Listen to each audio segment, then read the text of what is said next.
नमस्कार Avon news TV में आपका स्वागत है। मैं हूं आपके साथ मेघा। देखते हैं स्पेशल रिपोर्ट में क्या है आपके लिए खास। सकल हिंदू समाज द्वारा नीलबढ़ भोपाल में भव्य हिंदू सम्मेलन का आयोजन किया गया, जिसमें हजारों की संख्या में लोगों ने भाग लिया। इस आयोजन में अनेक वक्ताओं ने संबोधित किया। पेश है ब्यूरो प्रमुख अर्जुन कुमार की रिपोर्ट। हमारे साथ एक समस्या हो गई, हम परंपराओं को ठीक से नहीं समझे। हमने हमारे यहाँ जो ऋषि मुनियों ने जो कुछ नियम कानून बनाए उसको ठीक से नहीं समझे। मैं आपको एक कहानी सुनाता हूं, हमारी स्थिति कैसे हो गई। एक स्थान पर एक बारात जाती है। बारात जाने के बाद रात को भोजन होता है। भोजन होने के बाद सारे बारातियों को इतनी बड़ी लकड़ी और इतनी मोटी मोटी लकड़ियां सब बारातियों को दे दी जाती है।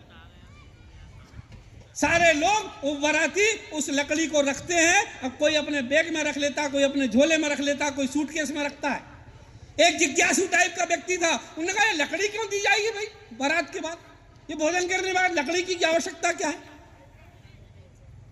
उन्होंने कहा साहब, एक बुजुर्ग से पूछा, बुजुर्ग ने कहा भैया ये तो बहुत पैसे वाला है, हमारे समय में तो लकड़ी थोड़ी छोटी थी, ये पैसे वाला है, इसने थोड़ी सी बड़ी कर दी और मोटी कर दी।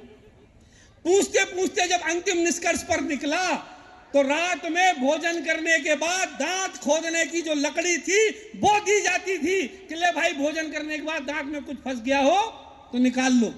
समस्या यहां से शुरू हुई थी और वो इतनी दांत खोदने वाली लकड़ी वो दांत तोड़ने वाली बन गई। ये हिंदू समाज की स्थिति है। आज हम पर्यावरण की बात करते हैं।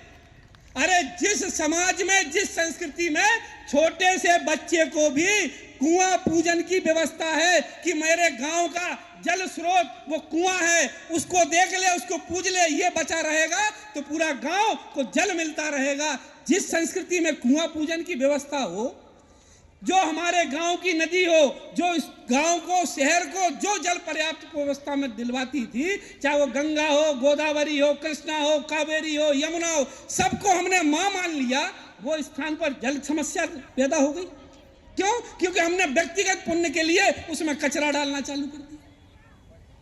जिस समाज में, जिस पूरी की पूरी पुस्तकों में, पुराण में कहीं पर भी छुआछूत नहीं है, उस समाज ने छुआछूत को स्वीकार कर लिया।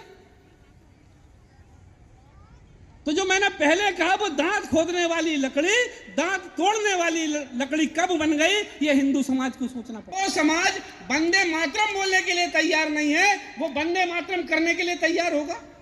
जो इसको भारत माता बोलने को तैयार नहीं है, वो भारत माता के लिए उत्सव करने के लिए तैयार होगा। तो ये समझना पड़ेगा कि एकमात्र हिंदू समाज है जो इस भारत को माता बोलता है। हमें गलत सिखा दिया गया कि हिंदू, सिख, ईसाई आपस में सब भाई भाई। जहां जहां पर हिंदू मानने वाले लोग कम हुए, हिंदू भाव मानने वाले लोग कम हुए, इतिहास उठा के देख लो। कश्मीर हमसे चला गया, अफगानिस्तान हमसे चला गया, खालिस्तान की मांग उठने लगी है, बांग्लादेश हमारे पास से जा रहा है, पूर्वोत्तर तो जाते जाते रह गया। क्यों? यहां पर हिंदू मानने वाले लोग कम हुए। इसलिए हिंदुओं का सम्मेलन करने का विषय आया कि हिंदुओं का सम्मेलन करना, हिंदुओं को एक साथ बुलाना है, फिर से भारत माता को परम वैभवशाली बनाने के लिए इनसे कुछ बात करनी।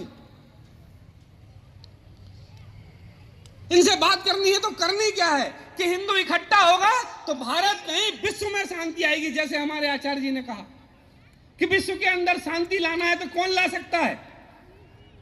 तो हिंदू विचार ही ला सकता है। क्यों ला सकता है? क्योंकि एकमात्र हमारा विचार ही है, हमारी संस्कृति है जो हर दिन उद्घोषणा करती है कि धर्म की जय हो, अधर्म का नाश हो, प्राणियों में सद्भावना हो और विश्व का कल्याण हो। ये रोज हम उद्घोषणा करते। मानस की कुछ पंक्तियां भी कही, पर मैं आपसे कहूं कि हमारे शास्त्र, हमारे धर्म, हमारे जो संत हैं, महात्मा हैं, वह हमें कभी किसी को नुकसान पहुंचाने की बात नहीं सिखाते।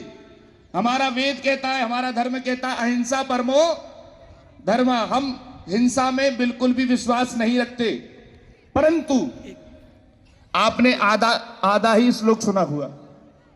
अहिंसा परमो धर्मा तो ठीक है, परंतु महाराज शास्त्र कहता है सठे साठ्यम समाचरेत, जो आपके संग जैसा व्यवहार करे उसे उसी भाषा में समझाना चाहिए। यह हमारा सनातन धर्म कहता है। आप हाथ जोड़कर खड़े हैं, सामने वाला आपको मारे जा रहा है, आपको गालियां दे रहा है, आपका अपमान कर रहा है, आप कौन से धर्म का पालन कर रहे हैं? हम कहते हैं कि सारा संसार हमारा परिवार है। संसद भवन के प्रवेश कक्ष में लिखा हुआ है कि सारा संसार, सारा जगत एक परिवार है, क्योंकि हम वसुधैव कुटुंबकम की बात को मानकर चलते हैं। पर आप वसुधैव कुटुंबकम की बात तो मानते हैं, पर आप ये विश्वास क्यों नहीं करते, ये विचार क्यों नहीं करते कि सारे भाई बंधु हमारे अपने हैं? अभी आप सब लोग इकट्ठे बैठे हुए हैं, लेकिन अभी मैं आपसे नाम और जाति पूछूंगा तो आप कहेंगे नहीं साहब, हम तो क्षत्रिय हैं, हम वैश्य हैं, हम ब्राह्मण हैं, और उसमें भी अनेक वर्ग हैं। तो आप हिंदू कैसे हो गए?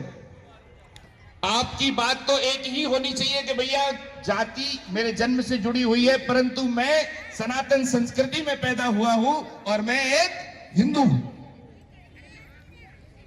पर हम इस पर विचार नहीं करते। राष्ट्र को ठीक करना है, राष्ट्र का पुनर्निर्माण करना है, बड़ी बड़ी बातें होती हैं, पर कैसे? क्या आप जो है भारतीय संस्कृति के अनुसार वस्त्र धारण करते हैं, जैसे दीदी ने बताया? क्या आपके भवन के ऊपर भगवा झंडा लहरा रहा है? मैं आपसे पूछना चाहता हूं, आपके घर के ऊपर किस किस के घर के ऊपर झंडा लगा हुआ है? हाथ ऊपर करके बताइए।